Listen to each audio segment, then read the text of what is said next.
Hello students, this is going to be a lecture, PowerPoint presentation on integrating sources using quotations, paraphrases, and summaries in your research paper. So when I say integrating sources, what I just mean is to blend information and ideas from others with your own writing. And when I say from others, I mean your sources that you're going to be using. And I just want you to notice that it says blend and you're not adding. The important difference is between blending and adding is you want to integrate it, you want to weave it together smoothly with your writing, just so it seems more uniform. So there's going to be some examples I'm going to give you. Just know that the underlined text is the student's words, and the words in quotation marks are direct quotes from those sources. Okay, so there are good times to know when to use quotations. You want to use quotes when they will support your own ideas. So they're going to be evidence to your own claims. You need to make your claims first, then you support that claim with quotations. For example, remember the underlined is the student's words. Smoking is bad for people's health. In the article, How to Live Longer, pulmonary physician Jane Jones insists that the number one thing a person can do to be healthier and live longer is to stop smoking right now. So first, the student here has set up her claim, and then she uses the quotation from the physician Jane Jones to back that claim up. And if you notice, there is 133 here. That would be the page number, because you do have to show where you get that from. Okay, I do have a note here that you never want to use quotations as your thesis statement or a topic sentence. Remember, the topic sentence is that first sentence in a paragraph. And quotes probably shouldn't take up more than 25% of your paper. If you give me a quotation also that's like more than 2 to 3 lines, really 2 max on your paper, I'm going to put a little note that says you need to summarize. So if your quotation's too long, you just need to summarize what the source says. All right, but you do want to use quotes when the language is particularly appropriate or distinctive, or if it's just something that's going to be hard to paraphrase and put in your own words. Then you want to use quotations. You don't want to use a quote if it's just a simple saying like time is money. Okay, that's not very distinctive. So here's an example of a good quote. A student is quoting Linda Carey, and the quote that she gives is, "She would rather see her kids sipping beer out of a red Solo cup at a well-patrolled fraternity party than drinking shots and popping a Vicodin in someone's basement off campus." Okay, that's pretty distinctive language, and I think it gets the point across better than if the student would have just tried to paraphrase or summarize it. Again, page 413 is where you could find that. And then here's an example of what not to do. Carey proclaims to her readers that times have changed. Okay, that's just a platitude. It's not distinctive. It's not really going to help your case that much. You don't need to quote that. So what you're going to hear me talk about throughout this semester is a quotation sandwich. I also will call it ICE, introduce, cite, and explain. When you're bringing another voice into your conversation, you have to frame that quote so that the relevance is clear. And again, you remember you want it blending into your own writing very smoothly. So ICE is introduce, cite, explain. I think I said that. And then I also will call it a quotation sandwich. Okay, there's that. And the reason why I say sandwich is you have your own words before the quote, and then you're going to give the quote, which is the C in ICE for cite. Don't think of cite here as giving the citation. And then you're going to have after the quote, you're going to give your own follow-up in your own words, and that's going to be that second part, or the last part of the quotation sandwich. Okay, so first thing you need is an introduction to explain who's speaking and set up what the quotation says. That's the first part of the quotation sandwich. If you don't do this, we call those drive-by quotations. If you just throw a quote at me and I don't know what idea it's supposed to be supporting, I'm going to say you need that first part. You need the I for introduce. First part of the sandwich. So the first time that you're using a source in your paper, you have to use tag. And that refers to title, author, genre to introduce your source. And title means the title of the book or the article or the website. Author is the author's name, and you need first and last name the first time you're giving that information. And then here when I say genre, all I mean is what type of source is it. I know you're used to genre like being a sci-fi or a romance or a mystery. Here genre just means what type of source. Is it a website? Is it a book? Is it a newspaper article? What kind of source is it? So here's another example. We've got the I in ICE.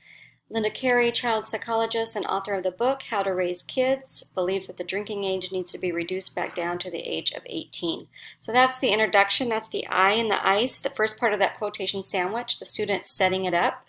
Gives all that tag information. We've got the title, How to Raise Kids. The author is Linda Carey, and the genre is a book.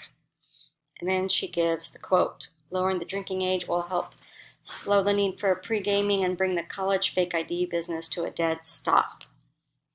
Gives the page number. And then remember you have to follow up the E in introduce, cite, explain to explain what the quote means or why it matters. This helps give your reader the so what or the who cares, because part of your paper, remember, it needs to be relevant, so your audience needs to understand why it matters. And this part is the last part of the quotation sandwich that I talked about. The middle of the sandwich is the quotation itself. Okay, here's another one. The CDC estimates that blah, blah, blah, drug overdose death rates jumped. And then this underlined part, that's the student following up with that and doing the E in ICE, the explain, introduce, cite, explain. Carey is implying that because the drinking age requirement went up, college students who did not meet it resorted to drugs. The student is just basically explaining the quote. All right, when using a source later in your paper, just mention the last name of the author you're quoting directly before the quotation. So every time you don't use a source, you don't have to use tag. Just that first time. After that, you can just use either the author's first and last name or even just the last name. So let's say this is the second or third time I'm using the source of Carey, and then all I have to do is use the last name when I give a quote. I would still need to follow up with it on the back end and say what it means or why it matters. And I just have here to remember to vary your signal phrases. When I say signal phrases, I mean right here, like where I use insists. A lot of students get stuck in the habit of using says or said or even states. Try to mix it up a little bit. You can use insist, assert, argue, claim. There's a ton of them, and if you even just Google signal phrases, you can find a bunch. All right, so you want to give additional authority to your material. Remember we talked about ethos. If the author is a noteworthy figure, you gain credibility when you refer to his or her credentials or his or her credibility. All of that provides ethos.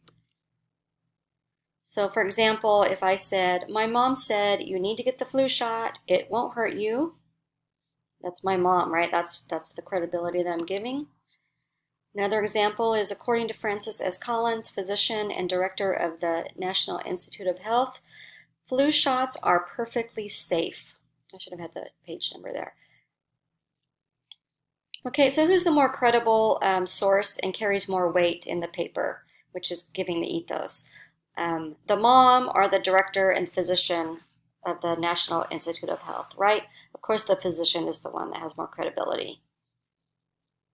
So basically what I want to say is if you have a source that has credibility, include that in your information. Say if it's a doctor or a prominent veterinarian, a published author or something. Give that credibility when you got it. Okay, I want to talk about summary. So the main thing you need to remember at summary is that it states only the main points of the original source in a brief fashion. So you could summarize an entire book, you could summarize an article, you could summarize a web page. You're just giving the main points of whatever source you're summarizing. So it's probably the technique that you're going to use the most frequently to integrate your sources. If you're not giving a direct quotation, probably going to be summarizing. And just remember that a summary doesn't include supporting evidence or minor details. It's just the gist, it's the meat of what the author is saying that you're summarizing. So usually a summary is much shorter than a paraphrase. I'll talk about paraphrases in a minute. And there are some guidelines for summarizing. You want to identify the main points and then take care not to alter the meaning of the original source. So don't take something out of context when you're summarizing it. You don't want to include your opinion when you're summarizing. Stay objective. And you don't ever want, just same with the quotation, you never want to use a summary to present either your thesis statement or a topic sentence. It should be your own words for those thesis statements and topic sentences. Keep your summary as short as possible, and this will help make your writing more smoothly. And you do need to remember to use your own words when you're summarizing. If there are key terms or phrases that you need to use from the source, certain, like maybe a scientific term or just a very unique word, you can include them in quotation marks, but otherwise put everything in your own words. And you still have to document the source that you're summarizing to avoid plagiarism, and I'll have an example here. Okay, so this is a sample summary. Let's say I summarize a newspaper article. In the newspaper article, Dogs Are Superior by Snow White. Notice I've got the introduction with the title, author, genre. I'm using tag. White insists that when dogs and cats are evaluated side by side, dogs make a better pet because of their willingness to obey and their loyalty. I'm summarizing the article that was found on page 7A of the newspaper article. And then I go on to say, White is confirming what all dog lovers have been arguing for years. It is a dog that is man's best friend. So I've got the introduction for the ice. I'm summarizing, which is like would be the C in the quotation sandwich. And then I'm following up even with a summary and explaining what that means, the part that I just summarized. Okay, notice I use tag. And because it's a summary, I only give the main idea of the article. I didn't give you a bunch of details, I just give the main ideas. I still give the page number, I think I said that. Because it's not my original words, I am using someone else's. I'm using Snow White's words or ideas here, so I've got to still document it. And then I still follow it up with the E in ice, explaining the meaning or significance. And that's where it starts, White is confirming. Okay, paraphrase. A paraphrase restates in your own words the words of someone else. I kind of call it a translation. It's basically that you're translating someone else's words into your own. You usually want to use a paraphrase for passages that carry ideas that you want to reproduce in detail to explain a point or support an argument. So avoid trying to paraphrase more than a paragraph. For longer passages, use summary. And tell what the source says, but no more. Again, don't instill or put in your opinion. And you don't ever want to distort the source's meaning as you reword and change the writing style. So when you paraphrase, the reason why you use summary more often than paraphrase is because usually when you paraphrase, it should be as long, if not longer, as the original text that you're paraphrasing. So if you're paraphrasing an entire article, it's going to be about the same length, if not longer. Whereas a summary, you can summarize an entire article in a sentence or two. And same with quotes and summaries. Never use a paraphrase to present your thesis or topic sentences.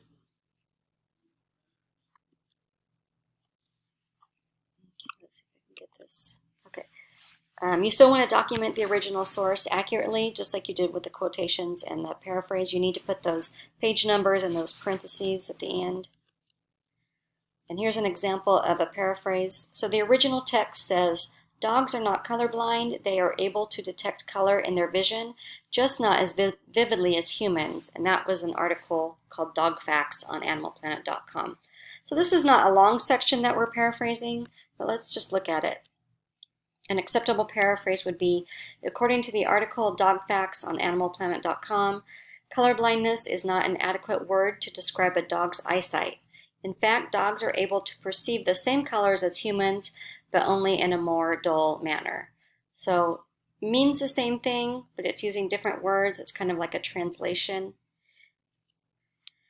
And I have here the paraphraser here rephrased what the original text said, but kept the same meaning. And this is a web page, so there's going to be no page number given, like if it was in a newspaper or a magazine article. And that is it. If you have any questions, I know people get kind of confused on this, feel free to let me know. You can email me or text me, and I'll be sharing more information about quotes, paraphrases, summarized throughout the rest of the semester. But this is kind of the gist of it. All right, see you guys later.